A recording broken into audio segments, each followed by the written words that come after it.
हमारा next topic है types of combustion.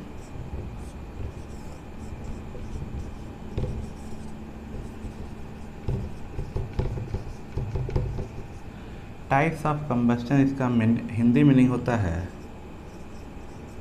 दहन के प्रकार या रूप। यानी इसको अगर अपने शब्दों में समझा जाए तो हम कह सकते हैं कि आग कितने तरीकों से लगती है। मतलब आगे के एग्जाम्पल में, जैसे आप लोगों ने देखा होगा कि जब कहीं पे पेट्रोल गिरा है या फिर केरोसिन गिरा है या फिर किसी वस्तु पे हम पेट्रोल या केरोसिन गिरा के और उसमें थोड़ी सी माचिस की तिल्ली जो ही आग जाती है वो एकदम आग तुरंत फैल जाती है, यानी कि तुरंत उसमें आग लग जाती है। तो ऐसा फ्यूल जिससे अगर थोड़ी सी हीट देने पे उसमें कंबस्चन हो जाए तो उसको कहते हैं रैपिड कंबस्चन, यानी त्वरित दहन। त्वरित दहन, तुरंत दहन हो जाए, ऐसा सब्सटेंस जिसमें थोड़ी सी हीट सप्लाई करने पे वह तुरंत उसमें आग पकड़ ले, यानी कि दहन का कार्य तुरंत होने लगे, उसको कहते हैं रैपिड कंबस्चन। सेकंड होता है स्पॉन्टेनियस कंबस्चन। इसका हिंदी मीनिंग होता है स्वतः स्फूर्त दहन, अर्थात ऐसा सब्सटेंस या ऐसी परिस्थिति जिसमें किसी सब्सटेंस में स्वतः आग लग जाती है। स्वतः आग कैसे लग सकती है, सोचने वाली बात है। जैसे आप लोग देखते हैं ये आजकल कुछ दिन पहले अमेज़न के जंगल में, अभी रिसेंटली जो चल रहा है वो कैलिफोर्निया के जंगलों में आग लगी हुई है। तो ये आग कैसे लगती है? कुछ तो मानवीय भूलों के कारण आग लगती है, जिसमें लोग जाते हैं पिकनिक मनाने, वहीं पे आग जला के छोड़ देते हैं, फिर पकड़ लेती है आग। लेकिन बहुत सारी आग लगने के कारण उसमें आग लगने के कारणों में लाइटनिंग, यानी जो बिजली गिरती है वो सूर्य की किरणों का लगातार किसी खास जगहों पे, जंगल के किसी खास भाग पे लगातार पड़ना, और हवाओं का चलना जिससे ऊपर से गर्मी मिलती है और प्लस हवाओं के द्वारा पौधों की डालियाँ एक दूसरे में रगड़ती हैं, जिससे बहुत सारे हीट उत्पन्न होते हैं और आग लग जाती है। या फिर मानवीय भूल को कहा ही जा चुका है, या फिर जंगलों के आसपास इंसानी बस्तियां जिससे किसी तरीके से आग वहाँ पे पहुँच जाए। स्पॉन्टेनियस का मतलब होता है किसी एक खास जगह पे। तो स्पॉन्टेनियस कंबस्चन यानी कि खास जगह पे स्वतः स्फूर्त दहन होना, यानी कि अपने आप आग लग जाना, या स्पॉन्टेनियस कंबस्चन में आता है। किसी भी तरीके से, लाइटनिंग से, सन के लाइट से, हवाओं के झोंके से, या फिर मानवीय भूलों के कारण कोई चिंगारी छिटकी और उसके द्वारा बहुत समय बाद आग लग गई। यानी कि चिंगारी छिटकी होगी, धीरे से नीचे नीचे जलाती होगी, नीचे से जलने के साथ पत्ते जले, पत्ते जलने के बाद धीरे धीरे वो पेड़ को पकड़ा, एक पेड़ से दूसरे पेड़ और आग फैल गई। तो यह होता है स्पॉन्टेनियस कंबस्चन।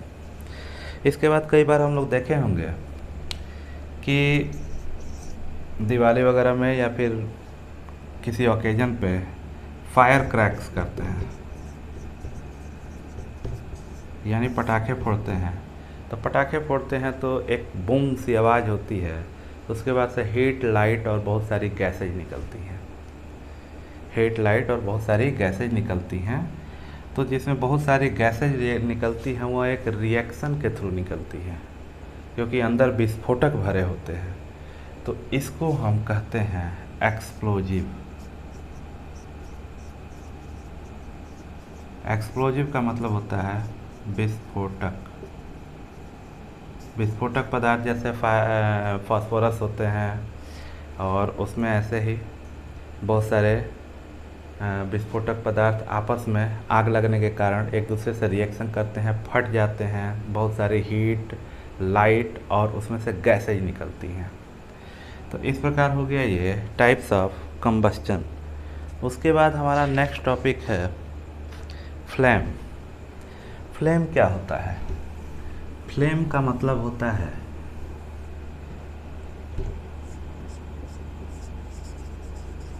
फ्लेम। फ्लेम का मतलब होता है लॉ। लॉ यानी अगर हम इस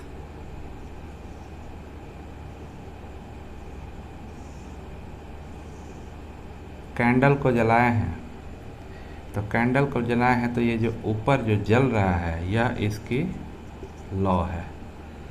गैस के बर्नर को जलाए हैं, इसमें से जो ये हीट निकल रही है जिससे लाइट भी कुछ लाइट भी मिल रही है, यह होता है लॉ। कहीं पे आग लगती है उससे उसकी लॉ निकलती है, यानी कि उसको हम कहते हैं फ्लेम। अब जब फ्लेम निकलती है तो कभी कभी हम देखते हैं कि फ्लेम निकलती है तो उसमें से कालिख निकलती है, यानी कि जब भी कोई चीज़ जलती है तो उसमें से फ्लेम निकलती है, यानी लौ, और लौ से कालिख निकलती है।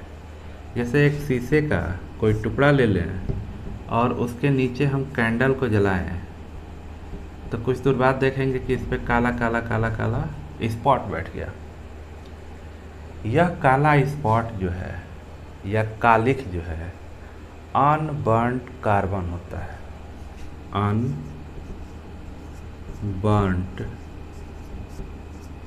कार्बन यानी कि बिना जला हुआ कार्बन,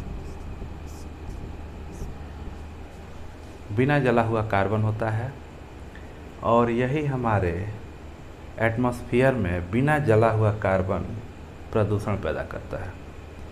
जैसे कभी भी धुआं निकलता है, देखते होंगे कि कभी कभी किसी बसों से या ट्रक से बहुत काला काला धुआं निकलता है, यानी कि उसका इंजन बहुत पुराना हो गया रहता है और वह पूरी तरह से पेट्रोल या डीजल को जला नहीं पाता है, तो अध जला कार्बन बाहर निकलता है धुएं के रूप में और बहुत सारा प्रदूषण फैलाता है। तो ये हो गया अनबर्न्ड कार्बन, जिसको आप समझ गए।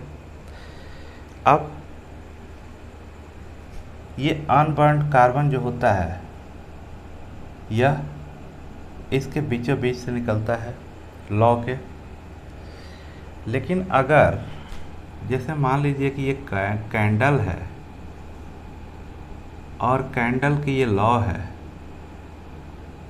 अब ये लौ जब ऊपर गई तब यहाँ पे अनबर्न्ड कार्बन जो है हमको मिला, यानी कि पूरी तरह से जलने के बाद यहाँ पे गई।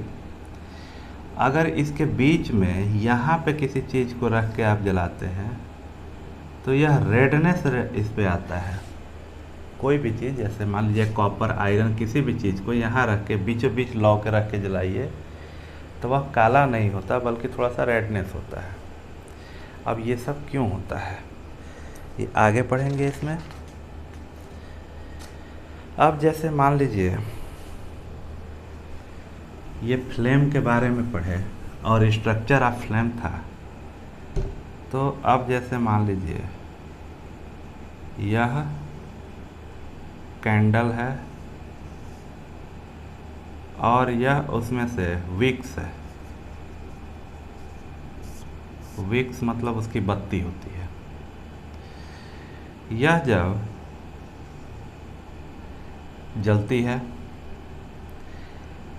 है तो देखे होंगे कि इसके जस्ट आउटर पार्ट जो होता है वह ब्लू होता है।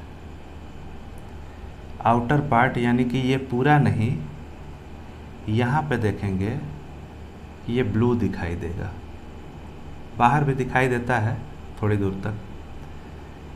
यह ब्लू पार्ट जो है,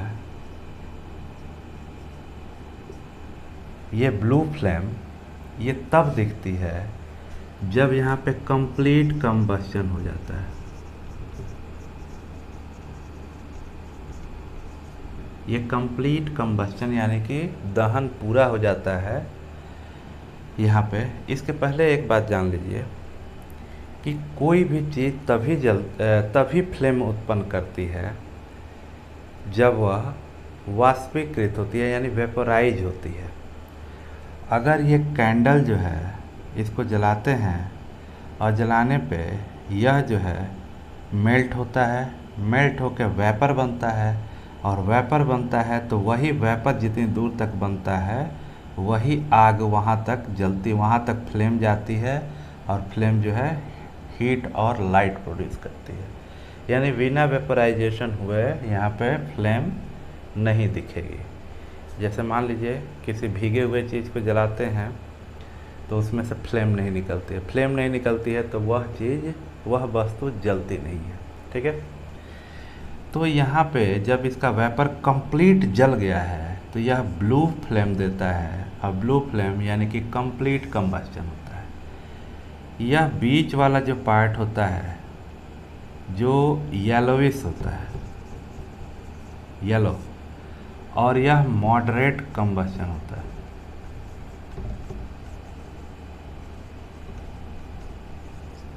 मॉडरेट कंबस्शन का मतलब आधा जला होता है यहाँ पे।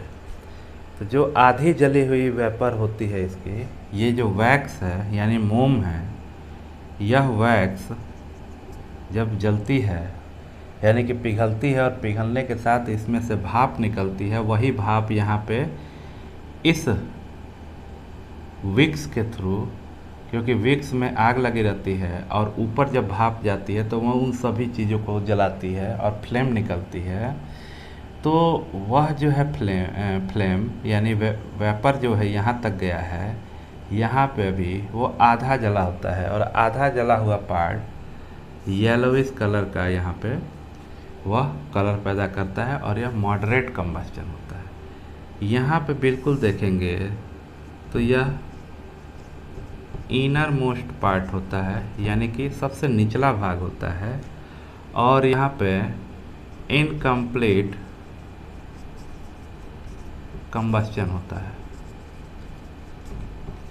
इनकम्प्लीट कंबस्शन होता है, और यह इनकम्प्लीट कंबस्शन जो है ब्लैक कलर देता है। जैसा आप लोग देखें कि अनबर्न्ड कार्बन जो है वह कालिख के रूप में निकलता है, वैसे ही यह जो है निचला पार्ट इनकम्प्लीट कंबस्शन होता है। अब जब ये इनकम्प्लीट कंबस्शन होता है तो यहाँ पे लीस्ट हीट प्रोड्यूस होती है। ये तो हो गया फ्लेम लाइट दे रहा है उसका ये पार्ट है। अब ये हीट देगा तो हीट कहाँ पे रहेगा, तो यहाँ निचले पार्ट पे बहुत कम हीट प्रोड्यूस होता है। यहाँ बीच वाले पार्ट में मॉडरेट हीट होता है, मतलब न ज़्यादा गर्म न ज़्यादा ठंडा, और सबसे ऊपरी पार्ट पे बहुत ज़्यादा हीट यानी कि हायर हॉटेस्ट पार्ट होता है, वह हॉटेस्ट पार्ट सबसे ऊपरी पार्ट होता है। ठीक है, तो यह जो हुआ फ्लेम का हीट और लाइट कैसे मिलती है, यह इस पार्ट में हम लोगों ने देखा। यही कारण है कि गोल्ड स्मिथ जो होते हैं यानी सुनार, वह जब सोने की चीज़ों को बनाते समय जो मेटेलिक पाइप से फूंकते हैं और उसमें अंदर की गैस जब जलती है तो वहाँ जो गैस होती है, ये मेटेलिक पाइप हो गया, यहाँ ऐसे मुड़ा रहता है, यहाँ से वो लौ निकलती है।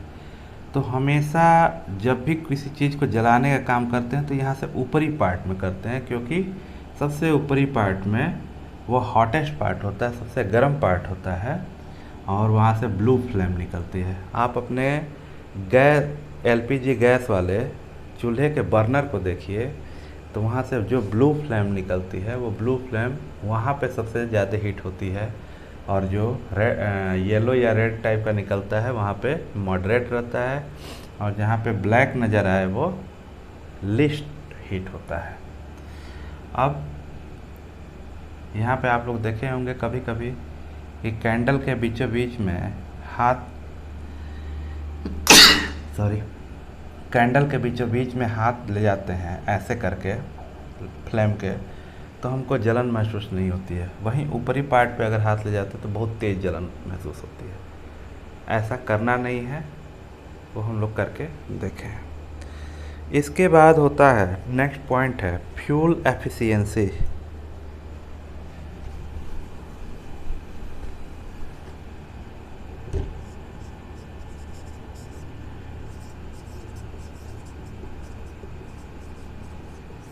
फ्यूल एफिशिएंसी मतलब ईंधन क्षमता। यानी कि अगर हम एक बात बताएं, अगर बात को कंसीडर करें कि हम एक लकड़ी लिए हैं 1 kg की, 1 kg का हम वुड लिए हैं, 1 kg का काउडंग केक, काउडंग केक मतलब गोईठा, और 1 kg LPG liquefied petroleum gas लिए हैं। अब हमको इन तीनों पे अलग अलग एक ही चीज़ को पकाना है। जैसे मान लीजिए चावल बैठा दिए,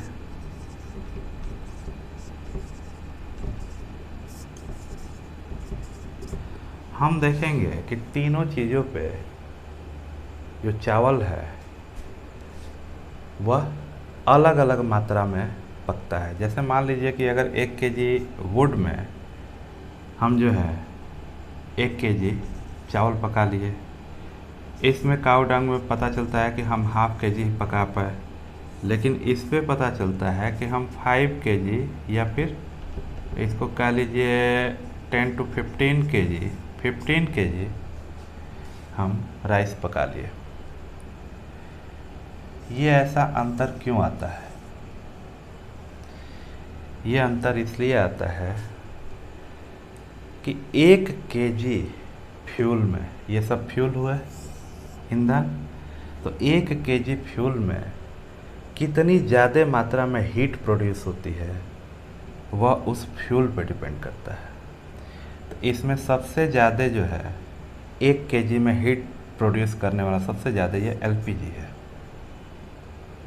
ठीक, इन सब में तो पर केजी जितना हीट प्रोड्यूस होता है वह उस फ्यूल की फ्यूल एफिशिएंसी होती है, और उसको कहते हैं कैलोरीफिक वैल्यू।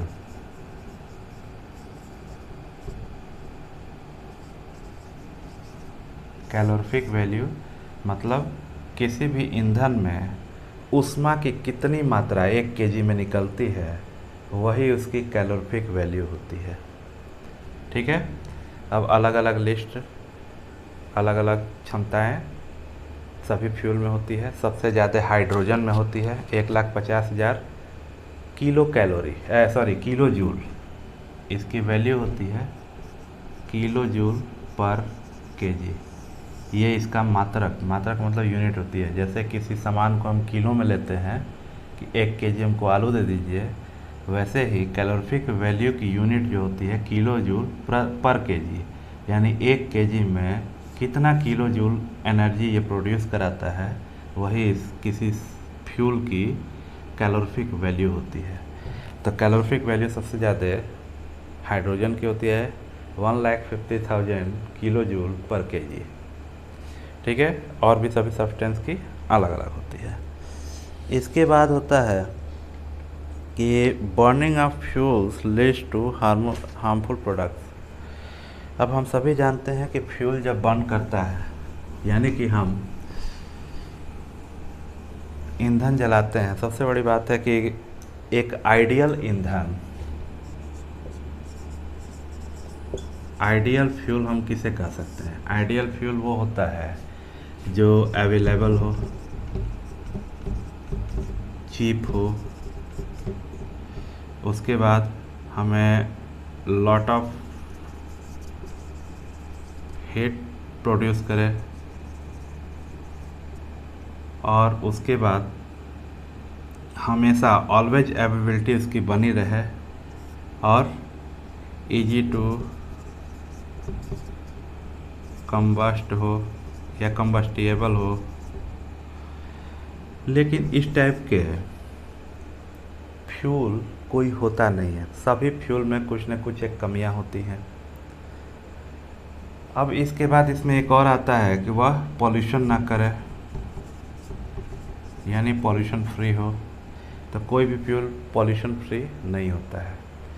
हम कोल को जलाते हैं तो इसमें कार्बन मोनोऑक्साइड यानी CO गैस निकलती है, जो वहाँ आसपास के ऑक्सीजन को बिल्कुल ख़त्म कर देती है। यानी बंद कमरे में अगर कोयले को जला के सोया जाए तो आदमी सोते सोते ही उसी में स्लीपिंग मोड में ही मर जाता है।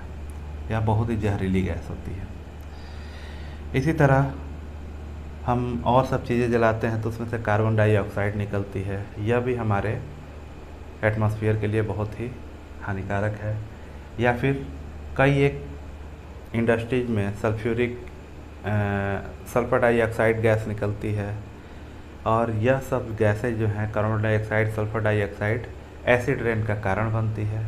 तो इस तरह से हम देखते हैं कि तमाम फ्यूल्स जो हैं कहीं ना कहीं हमारे एटमॉस्फेयर को बहुत ज़्यादा पॉल्यूट करते हैं, और एटमॉस्फेयर के टेम्परेचर को बढ़ाने का काम करते हैं। वो टेम्परेचर इसलिए बढ़ता है क्योंकि सनलाइट अर्थ पे आती है और यहाँ से टकरा के वापस चली जाती है। लेकिन आने के टाइम में सनलाइट तो आ जाती है, एफिशिएंसी ज़्यादा होती है, लेकिन जब टकरा के जाने के टाइम में इन सब गैसों से बहुत मात्रा में वह घिर जाती है, और घिर जाती है तो वह सनलाइट पूरी की पूरी वापस नहीं जा पाती, और यह हमारे अर्थ के एक निश्चित आवरण में रह जाता है।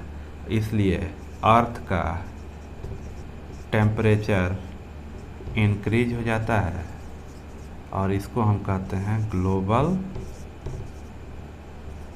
वार्मिंग।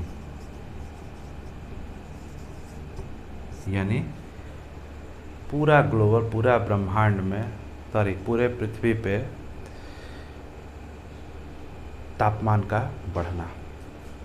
तो इसको हम अपने सूझबूझ से, अपने विवेक से इसको घटा सकते हैं। इस प्रकार यह चैप्टर समाप्त हुआ।